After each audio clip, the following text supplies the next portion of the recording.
Hello friends, வணக்கம் and welcome to Tamil பங்கு சந்தை. இன்னைக்கு மார்க்கெட் பார்த்தீங்கன்னா ஒரு புது ஹையை டச் பண்ணியிருந்தது.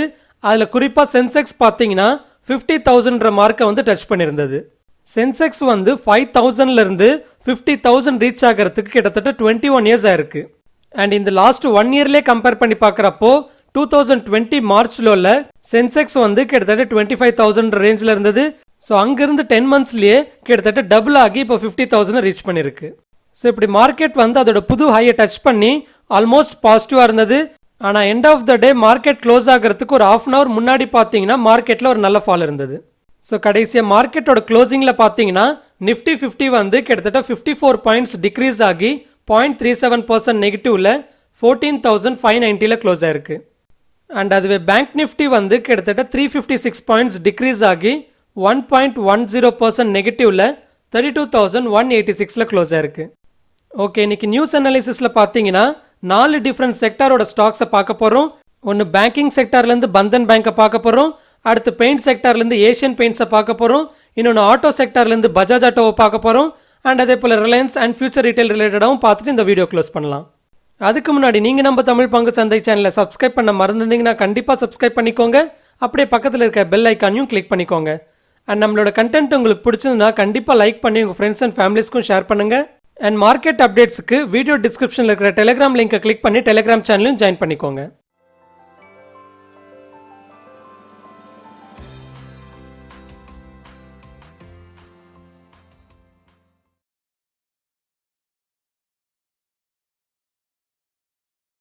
ஓகே, ஃபஸ்ட்டு வந்து நம்ம பந்தன் பேங்கோட Q3 ரிசல்ட் அனலைஸ் பண்ணலாம்.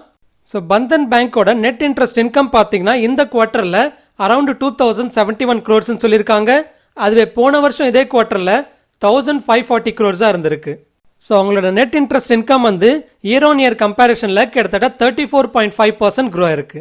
அண்ட் அவங்களோட மற்ற இன்கம் வந்து இயர் ஆன் இயர் கம்பேரிஷனில் 55% க்ரோ ஆயிருக்கிறதா சொல்லியிருந்தாங்க. ஆனால் இப்படி ஓவராலாக இன்கம் வந்து இந்த அளவுக்கு இன்க்ரீஸ் ஆயிருந்தாலும் அவங்களோட ப்ராஃபிட் பார்த்தீங்கன்னா இயர் ஆன் இயர் கம்பேரிஷனில் 13.5% வந்து ட்ராப் ஆயிருக்கு. அதாவது போன வருஷம் இதே குவார்ட்டரில் 731 crores போஸ்ட் பண்ணியிருந்தாங்க. ஆனால் இந்த வருஷம் Q3ல 632 crores போஸ்ட் பண்ணியிருக்காங்க. ஸோ இப்படி அவங்களோட ப்ராஃபிட் வந்து இயர் ஆன் இயர் கம்பேரிஷனில் 13.5% ட்ராப் ஆனதுக்கு அவங்க இந்த வாட்டி அதிகமான ப்ரொவிஷன்ஸ் பண்ணது தான் காரணம் அப்படின்னு சொல்லியிருக்காங்க. அதாவது அவங்களோட ப்ரொவிஷன் பார்த்தீங்கன்னா இந்த குவார்ட்டரில் 1,000 crores பண்ணியிருக்காங்க. அதுவே போன குவார்ட்டரில் அதாவது செப்டம்பர் 100 குவார்ட்டரில் பார்த்தீங்கன்னா வெறும் 300 crores தான் அவங்க ப்ரொவிஷன்ஸாக பண்ணியிருந்தாங்க. அண்ட் அதே போல் அவங்களோட டெபாசிட்ஸ் வந்து குவார்ட்டர் ஆன் குவார்ட்டர் கம்பேர் பண்ணுறப்போ கிட்டத்தட்ட 7.6% இன்க்ரீஸ் ஆயிருந்ததா சொல்லியிருந்தாங்க. அண்ட் அதுவே அவங்க வந்து அட்வான்சஸ் அதாவது அவங்க லோன் கொடுத்தது பார்த்தீங்கன்னா குவார்ட்டர் ஆன் குவார்ட்டர் கம்பேர் பண்ணுறப்போ 4.7% இன்க்ரீஸ் ஆயிருந்ததா சொல்லியிருந்தாங்க. அண்ட் அதுவே இயர் ஆன் இயர் கம்பேரிஷனில் கிட்டத்தட்ட 23% இன்க்ரீஸ் ஆயிருந்ததா சொல்லியிருந்தாங்க. ஆனால் இப்படி ஒரு பேங்க்கோட லோன் வந்து எந்த அளவுக்கு இன்க்ரீஸ் ஆனாலும் அந்த லோனோட ரீபேமெண்ட்ஸ் எல்லாமே ரெகுலராக நடந்தால் மட்டும்தான் அந்த அளவுக்கு அவங்களுக்கு ப்ராஃபிட்னு சொல்ல முடியும். ஆனால் அதுவே அது வந்து நான் பர்ஃபார்மிங் அசெட்ஸ் ஆச்சுன்னா அது வந்து அந்த அளவுக்கு அவங்களுக்கு லாஸாக இருக்கும். ஸோ அதனால் அவங்களோட நான் பர்ஃபார்மிங் அசெட்ஸ் எல்லாமே எந்த அளவுக்கு இருக்குன்றதையும் நம்ம கவனிக்க வேண்டியதாக இருக்கும். ஸோ அவங்க போஸ்ட் பண்ண என்பிஎஸ்ன்னு பார்க்குறப்போ கிராஸ் என்பிஏ வந்து இந்த குவார்ட்டரில் 1.1% சொல்லியிருக்காங்க. அதுவே போன குவார்ட்டரில் 1.18% சொல்லியிருந்தாங்க. அண்ட் அதே போல் நெட் என்பிஏ வந்து இந்த குவார்ட்டரில் 0.26% சொல்லியிருக்காங்க. அதுவே போன குவார்ட்டரில் 0.36% சொல்லியிருந்தாங்க. ஸோ இந்த நான் பர்ஃபார்மிங் அசெட்ஸோட டேட்டா பார்க்குறப்போ பாசிட்டிவ்னு தான் சொல்ல முடியும்.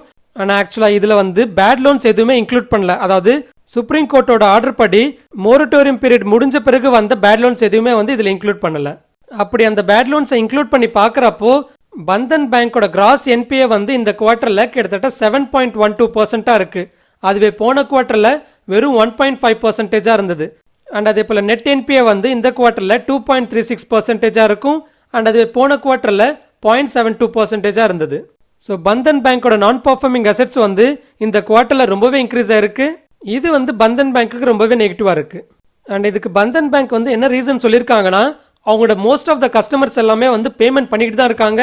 ஆனால் நிறைய கஸ்டமர்ஸ் வந்து பார்க் பேமெண்ட் பண்ணிட்டு இருக்கிறதுனால தான் இந்த அளவுக்கு கேப் இருக்குன்னு சொல்லியிருக்காங்க. அண்ட் ஆக்சுவலாக அவங்களோட கலெக்ஷன் ரேட்டும் வந்து கொஞ்சம் டிக்ரீஸ் ஆகிட்டு இருக்கிறத நம்மளால பார்க்க முடியுது.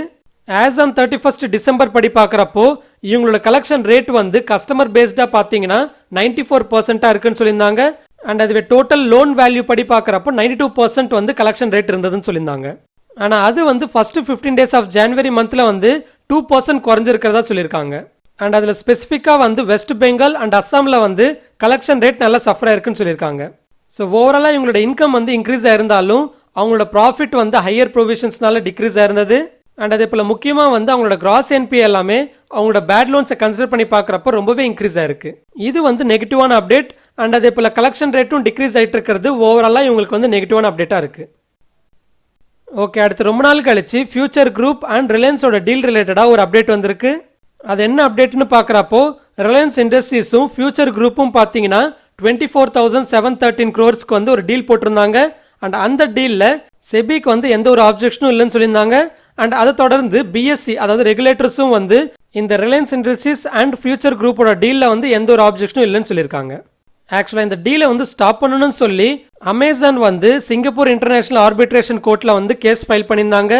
ஏன்னா ஆகஸ்ட் 2019 அமேசான் வந்து ஃபியூச்சரோட ஒரு அன்லிஸ்டட் கம்பெனியான ஃபியூச்சர் கூப்பன்ஸில் வந்து 49% ஸ்டேக் வாங்குறதுக்கு அக்ரி பண்ணியிருந்தாங்க. அண்ட் ஆக்சுவலாக ஃபியூச்சர் கூப்பன்ஸ் வந்து ஃபியூச்சர் ரீட்டைலில் 7.3% ஸ்டேக் வச்சிருக்காங்க. ஸோ இப்படி அமேசான் வந்து ஃபியூச்சர் கூப்பனோட ஸ்டேக் வச்சிருக்கிறதுனால இன்டைரக்டாக ஃபியூச்சர் ரீட்டைலையும் உங்களுக்கு ஸ்டேக் இருக்குன்ற மாதிரி தான் அர்த்தம்னு சொல்லியிருந்தாங்க. அண்ட் அதனால ஃபியூச்சர் ரீட்டைலோட பிஸ்னஸை வந்து ரிலையன்ஸ் இண்டஸ்ட்ரீஸ்க்கு செல் பண்ணுறதுக்கு முன்னாடி அவங்க கிட்ட ஒரு பெர்மிஷன் கேட்டிருக்கணும்னு சொல்லியிருந்தாங்க. ஸோ இப்படி அமேசானுக்கும் ஃபியூச்சர் குரூப்புக்கும் இருந்த கான்ட்ராக்டை வந்து ஃபியூச்சர் குரூப் பிரேக் பண்ணதுனால அவங்க வந்து இந்த கேஸை ஃபைல் பண்ணியிருந்தாங்க. அதில் அந்த சிங்கப்பூர் இன்டர்நேஷனல் ஆர்பிட்ரேஷன் கோர்ட்டும் வந்து இந்த டீலை ஹோல்டு பண்ணணும்னு சொல்லியிருந்தாங்க.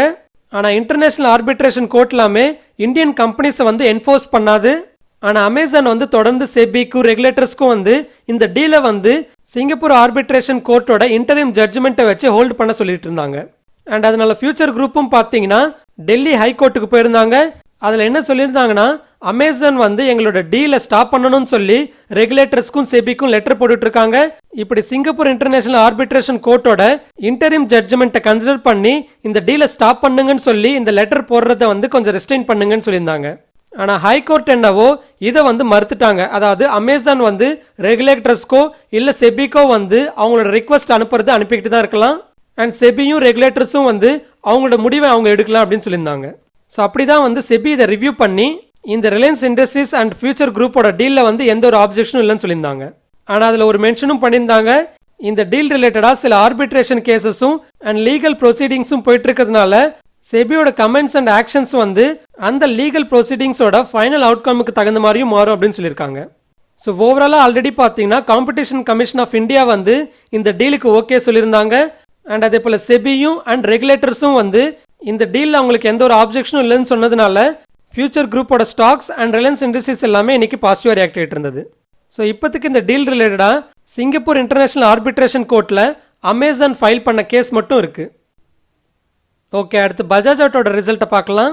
பஜாஜ் ஆட்டோட ரெவன்யூ பார்த்தீங்கன்னா இந்த குவார்ட்டரில் 8,909 crores இருக்குன்னு சொல்லியிருக்காங்க. அதுவே போன வருஷம் இதே குவார்ட்டரில் 7,639 crores இருந்திருக்கு. So year on year compare பண்ணுறப்போ பஜாஜ் ஆட்டோட ரெவன்யூ வந்து கிட்டத்தட்ட 16.6% இன்க்ரீஸ் ஆயிருக்கு. அண்ட் அதுவே ப்ராஃபிட் பார்த்தீங்கன்னா இந்த குவார்ட்டரில் 1,556 crores இருக்குன்னு சொல்லியிருக்காங்க. So year on year compare பண்ணுறப்போ அவங்களோட ப்ராஃபிட் வந்து 23.4% இன்க்ரீஸ் ஆயிருக்கிறதா சொல்லியிருக்காங்க. அண்ட் அதே போல் அவங்களோட மார்ஜினும் பார்த்தீங்கன்னா இயர் ஆன் இயர் கம்பேரிசனில் 150 பேசிஸ் பாயிண்ட்ஸ் இன்க்ரீஸ் ஆகி 17.9% இருந்து 19.4% இன்க்ரீஸ் ஆயிருக்கு. அண்ட் அதே போல் பஜாஜ் ஆட்டோ பார்த்தீங்கன்னா இது வரைக்கும் இல்லாத அளவுக்கு ஹையஸ்ட் அவங்களோட டர்ன் ஓவர் வந்து 9,000 crores இந்த குவார்ட்டரில் தாண்டி இருக்குன்னு சொல்லியிருக்காங்க. அண்ட் அதே போல் அவங்களோட ப்ராஃபிட் ஆஃப்டர் டாக்ஸும் வந்து ஃபர்ஸ்ட் டைம் 1,500 crores மேலே அவங்க போஸ்ட் பண்ணியிருக்கிறதா சொல்லியிருக்காங்க. ஸோ இப்படி இது வரைக்கும் இல்லாத அளவுக்கு ப்ராஃபிட் போஸ்ட் பண்ணது வந்து பேண்டமிக் காரணமாக பர்சனல் மொபிலிட்டி டிமாண்ட் வந்து இன்க்ரீஸ் ஆனதும் அண்ட் இந்த ஃபெஸ்டிவல் சீசனோட டிமாண்ட்னால அவங்களோட டொமஸ்டிக் சேல்ஸும் இன்க்ரீஸ் ஆனது அண்ட் அதே போல் அவங்களோட எக்ஸ்போர்ட்டும் சேல்ஸ் ஆனது தான் காரணமாக இருக்குன்னு சொல்லியிருக்காங்க. அண்ட் இந்த குவார்ட்டரோட எண்டில் அவங்க கிட்ட இருக்கிற கேஷ் சர்ப்ளஸ் வந்து கிட்டத்தட்ட 16,891 crores சொல்லியிருக்காங்க. அதுவே போன குவார்ட்டரில் இவங்க போஸ்ட் பண்ண கேஷ் சர்ப்ளஸ் வந்து 16,240 crores இருந்தது. ஸோ ஓவராலாக பஜாஜ் ஆட்டோக்கு வந்து இது பாசிட்டிவான அப்டேட்டாக இருக்குது. ஓகே, அடுத்து ஏஷியன் பெயிண்ட்ஸோட Q3 ரிசல்ட் அனலைஸ் பண்ணலாம். ஏஷியன் பெயிண்ட்ஸோட ரெவன்யூ வந்து இந்த குவார்ட்டரில் 6,788 crores இருக்குன்னு சொல்லியிருக்காங்க. அண்ட் அதுவே போன வருஷம் இதே குவார்ட்டரில் 5,420 crores இருந்திருக்கு. ஸோ இயர் ஆன் இயர் கம்பேரிசனில் ஏஷியன் பெயிண்ட்ஸோட ரெவன்யூ வந்து கிட்டத்தட்ட 25.2% இன்க்ரீஸ் ஆயிருக்கு. அண்ட் அதே போல் அவங்களோட ப்ராஃபிட் பார்த்தீங்கன்னா இயர் ஆன் இயர் கம்பேரிசனில் கிட்டத்தட்ட 62.3% இன்க்ரீஸ் ஆயிருக்கு. அண்ட் அதே போல் மார்ஜினும் பார்த்தீங்கன்னா போன வருஷம் இதே குவார்ட்டரில் 22% இருந்தது அண்ட் இந்த வருஷம் குவார்ட்டரில் கிட்டத்தட்ட 26.3% இன்க்ரீஸ் ஆயிருக்கு. அண்ட் ஓவராலாக இந்த குவார்ட்டரில் அவங்களோட டொமஸ்டிக் பிஸ்னஸில் வால்யூம் க்ரோத் பார்த்தீங்கன்னா கிட்டத்தட்ட 30% இருக்குன்னு சொல்லியிருக்காங்க. அண்ட் அதே போல் இன்டர்நேஷனல் பிஸ்னஸ்லையும் வந்து அவங்க இந்த வாட்டி டபுள் டிஜிட் க்ரோத்தை வந்து அச்சீவ் பண்ணியிருக்கிறதா சொல்லியிருக்காங்க. அண்ட் அக்ராஸ் எல்லா பிஸ்னஸ் செக்மெண்ட்லையும் அண்ட் ஆல்மோஸ்ட் எல்லா ரீஜன்ஸ்லுமே இந்த வாட்டி நல்ல டிமாண்ட் வந்திருக்கிறதா சொல்லியிருக்காங்க. அண்ட் அதுலேயும் ஸ்பெசிஃபிக்காக இந்த பேண்டமிக் அப்புறமா இண்டஸ்ட்ரியல் ஆக்டிவிட்டி வந்து ரொம்பவே இன்க்ரீஸ் ஆனதுனால அவங்களோட இண்டஸ்ட்ரியல் கோட்டிங் பிஸ்னஸ் வந்து நல்ல பர்ஃபார்மன்ஸை டெலிவரி பண்ணியிருக்குன்னு சொல்லியிருக்காங்க. ஸோ ஓவராலாக இந்த அப்டேட் வந்து ஏஷியன் பெயிண்ட்ஸ்க்கு பாசிட்டிவான அப்டேட்டாக இருக்குது. ஸோ இப்படி ஏஷியன் பெயிண்ட்ஸ்க்கு வந்து பாசிட்டிவான அப்டேட் வந்ததுனால இண்டிகோ பெயிண்ட்ஸோட ஐபிஓட கிரே மார்க்கெட் டிமாண்டும் பார்த்தீங்கன்னா ஓரளவுக்கு இன்க்ரீஸ் ஆயிருக்கு. அதாவது நேற்று வரைக்கும் பார்த்தீங்கன்னா கிரே மார்க்கெட் டிமாண்ட் வந்து கிட்டத்தட்ட 50% இருந்தது. அண்ட் இன்னைக்கு வந்து அந்த 50% டிமாண்ட் இன்க்ரீஸ் ஆகி இப்போ 55%லேருந்து 60% டிமாண்ட் மெயின்டைன் ஆகிட்டு இருக்கு. அண்ட் அதே போல் இன்னைக்கு இண்டிகோ பெயிண்ட்ஸ் ஐபிஓட 2வது நாள் சப்ஸ்கிரிப்ஷன். ஸோ இன்னைக்கு எந்த அளவுக்கு சப்ஸ்கிரைப் ஆயிருக்குன்னு பார்த்தீங்கன்னா கிட்டத்தட்ட 7.2 டைம்ஸ் வந்து ஓவரா சப்ஸ்கிரைப் ஆயிருக்கு. அண்ட் இந்த இண்டிகோ பெயிண்ட்ஸோட ஐபிஓல அப்ளை பண்ணுறதுக்கு நாளைக்கு தான் கடைசி நாள். ஸோ நீங்கள் அப்ளை பண்ணணும்னு நினச்சிங்கன்னா நாளைக்கு 5 மணிக்குள்ளே நீங்கள் அப்ளை பண்ணி ஆகணும். அண்ட் இண்டிகோ பெயிண்ட்ஸை பற்றி நீங்கள் தெரிஞ்சுக்கணும்னு நினச்சிங்கன்னா ஆல்ரெடி அதை பற்றி நம்ம டெடிகேட்டட் வீடியோ போட்டிருக்கோம். அதோட லிங்க் வந்து நம்மளோட ஃபர்ஸ்ட் கமெண்ட்ஸில் கொடுக்க ரெஃபர் பண்ணிக்கோங்க. ஸோ அதோட ஃபுல் இன்ஃபர்மேஷன் டீட்டெயில்டாக போட்டிருக்கோம். அதை பார்த்துட்டு அப்ளை பண்ணணுமா வேணாமான்றதை நீங்கள் டிசைட் பண்ணிக்கோங்க. அண்ட் அதுவே நேற்று வந்து ஐஆர்எஃப்சியோட ஐபிஓ சப்ஸ்கிரிப்ஷன் முடிஞ்சிருந்தது. டோட்டலாக பார்த்தீங்கன்னா 3.5 டைம்ஸ் ஓவராக சப்ஸ்கிரைப் ஆயிருந்தது. அண்ட் அதில் பர்டிகுலர் ரீட்டைல் கேட்டகரி பார்த்தீங்கன்னா 3.66 டைம்ஸ் வந்து சப்ஸ்கிரைப் ஆயிருந்தது. ஸோ ரீட்டைல் கேட்டகரியில் அப்ளை பண்ணியிருந்தீங்கன்னா உங்களில் நிறைய பேருக்கு இதில் அலாட் ஆகிறதுக்கு வாய்ப்பு இருக்குது. ஆனால் இதோட லிஸ்டிங் கெயின்ஸ் பார்த்தீங்கன்னா கொஞ்சம் கம்மியாக தான் இருக்கும். அதாவது இன்னைக்கு கிரே மார்க்கெட் டிமாண்ட் படி பார்க்குறப்போ 3 to 5% தான் வந்து லிஸ்டிங் கெயின் கொடுக்குன்னு எதிர்பார்க்கப்படுது. அண்ட் 1 or 2 டேஸ்க்கு முன்னாடி வரைக்கும் பார்த்தீங்கன்னா ஆக்சுவலாக 5 to 7% listing gain demand maintain ஆகிட்டு இருந்தது. ஆனால் இன்னைக்கு வந்து 3 to 5% லிஸ்டிங் கெயின் டிமாண்ட் தான் மெயின்டைன் ஆகிட்டு இருக்கு. அண்ட் நம்ம எப்பவும் சொல்கிற மாதிரி தான் மோஸ்ட்லி மார்க்கெட் வந்து லிஸ்ட் ஆகிற அன்னைக்கு எப்படி இருக்கோ அதுக்கு தகுந்த மாதிரி இதோட லிஸ்டிங் கெயின் வந்து ஏறலாம் இல்லை ரொம்பவே இறங்கலாம். அண்ட் இந்த ஐஆர்எஃப்சி பற்றியும் நம்ம ஆல்ரெடி டீடைல்டாக டெடிகேட்டட் வீடியோ போட்டிருக்கோம். அதை நீங்கள் பார்க்கலன்னா அதோட லிங்க் வந்து நம்மளோட ஃபர்ஸ்ட் கமெண்ட்டில் கொடுக்குறேன், நீங்கள் ரெஃபர் பண்ணிக்கோங்க. அண்ட் ஆக்சுவலாக இன்னைக்கு இன்னொரு ஐபிஓ வந்து ஓப்பன் ஆயிருக்கு. எந்த ஐபிஓன்னு பார்த்தீங்கன்னா ஹோம் ஃபர்ஸ்ட் ஃபினான்ஸ்ன்ற ஐபிஓ. இது வந்து ஒரு 1100 crores இஷ்யூ சைஸ் இருக்கிற ஐபிஓ. அண்ட் இந்த ஐபிஓ வந்து இன்னைக்கு ஓப்பன் ஆயிருக்கு. ஸோ இதோட ஃபர்ஸ்ட் டே சப்ஸ்கிரிப்ஷன் பார்த்தீங்கன்னா டோட்டலாக வந்து 1.04 டைம்ஸ் வந்து சப்ஸ்கிரைப் ஆயிருக்கு. அதாவது இன்னைக்கு முடிவில் ஃபுல்லாக சப்ஸ்கிரைப் ஆயிருக்கு. அண்ட் ஆக்சுவலாக இந்த ஐபிஓ நான் ஃபுல்லாக அனலைஸ் பண்ணல. அண்ட் இந்த ஐபிஓ வந்து மண்டே தான் க்ளோஸ் ஆகுதுன்றதுனால கம்மிங் டேஸில் இதை ஃபுல்லாக அனலைஸ் பண்ணிட்டு இந்த ஐபிஓ ஓரளவுக்கு வர்த்தா இருந்ததுன்னா டெடிகேட்டட் வீடியோ வந்து நம்ம சேனலில் போஸ்ட் பண்ணுறேன். அண்ட் அப்படி ஒரு வேளை வர்த்து இல்லைன்னு நினச்சேன்னா இதோட ஷார்ட் டீட்டெயில்ஸை நான் வந்து சண்டே வீடியோவில் கவர் பண்ணிடுறேன். அண்ட் அதே போல் போன வாரமே சொன்னது போல் சில எக்ஸிட் ஃபார்மாலிட்டிஸ் இருக்கிறதுனால ஃப்ரைடே அண்ட் சாட்டர்டே வந்து நம்ம சேனலில் வீடியோ வராது. ஓகே, அடுத்து இன்னைக்கு எஃப்ஐஎஸ் அண்ட் டிஐஎஸோட டேட்டா பார்க்குறப்போ எஃப்ஐஎஸ் வந்து கிட்டத்தட்ட 1614 crores நெட் பையிங் பண்ணியிருக்காங்க. அண்ட் அதுவே டிஐஎஸ் வந்து 1039 crores நெட் செல்லிங் பண்ணியிருக்காங்க. அண்ட் அடுத்து நாளைக்கு கவனிக்க வேண்டிய நிஃப்டி அண்ட் பேங்க் நிஃப்டியோட சப்போர்ட் அண்ட் ரெசிஸ்டன்ஸ் லெவல்ஸை பார்க்கலாம். நிஃப்டியோட இமிடியேட் சப்போர்ட்னு பார்க்குறப்போ 14,450 பார்க்குறேன். அதுவே ரெசிஸ்டன்ஸ்னு பார்க்குறப்போ 14,750 பார்க்குறேன். அடுத்து பேங்க் நிஃப்டியோட சப்போர்ட் அண்ட் ரெசிஸ்டன்ஸ் வந்து கொஞ்சம் வைடாக வச்சுருக்கேன். ஏன்னா இன்னைக்கு பந்தன் பேங்கோட ரிசல்ட் வந்து கொஞ்சம் மோசமாக வந்ததுனால அடுத்தடுத்த பேங்க்கும் வந்து இந்தளவுக்கு பர்ஃபார்மன்ஸ் காட்டுமோன்ற எக்ஸ்பெக்டேஷனில் கொஞ்சம் நெகட்டிவாக ஃபால் ஆகிறதுக்கு வாய்ப்பு இருக்குது.